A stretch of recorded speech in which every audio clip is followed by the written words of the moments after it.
Okay, in this teaching aid right here, if your airbrush has happened to blow to the right or to the left when you pull the trigger cam on your airbrush has this little device right here, which gives it the air. Hear this one blow?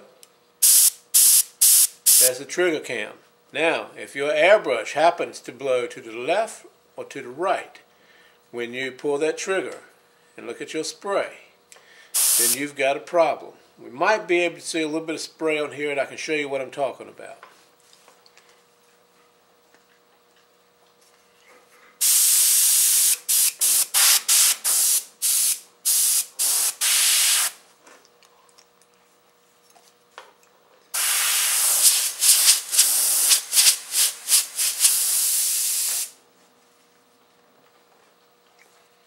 I might ought to get some paint.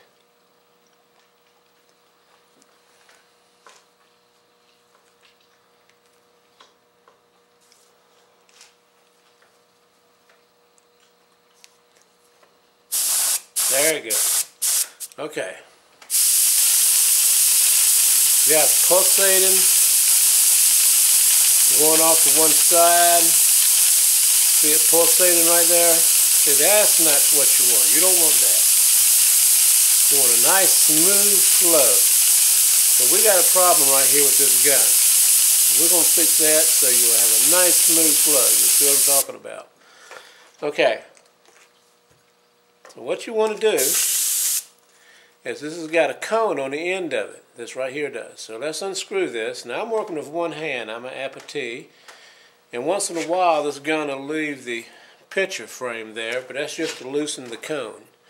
I kind of hold it between my knees there. Alright, let's squeeze this thing off of here. Turn it off. Okay.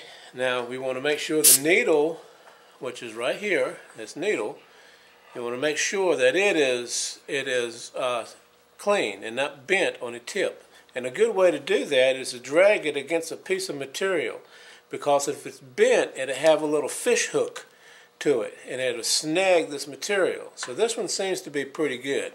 See, but that's just a cheap, easy way that you can check and see. And just drag it on some material. Alright, that's pretty good. Now, this, we take a toothpick, right here. We pick his cone up. Now this cone fits right in the end of that airbrush. This cone, and sometimes it can split. You get a hairline crack in it, and it'll cause that pulsating as well as making your airbrush shoot paint to the left or to the right. Now what I do, of course I do one hand, I get it on a toothpick and I kind of maneuver it round and round and let the end of that toothpick be sure to hit the walls of it pretty good, and dip it in some solvent right here, which is no more but lacquer thinner on the end of a paint top cup. That's all it is. So that'll just kind of soften up anything that's in there and just kind of twist it. But you use your two hands, don't you use your one. Okay, now a little humor there. Okay, let's put the tip back on here, back on the needle there. Let's put it back on.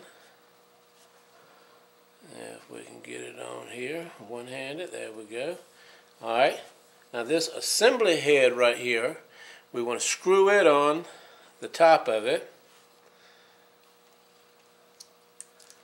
And actually, finger tight is sometimes all you will ever need. So you don't have to keep a wrench laying around somewhere to clean it. He says, oh man, what did I do with it? Where is it at? You're stressed out. Well, you just did it finger tight, so you're cool.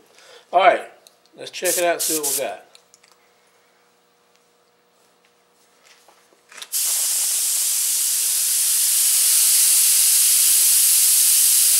That's much better. See there? It's not spitting, it's not blowing. It's got some nice control to it. See there? Isn't that so cool? Alright, now, let me show you what I've been doing.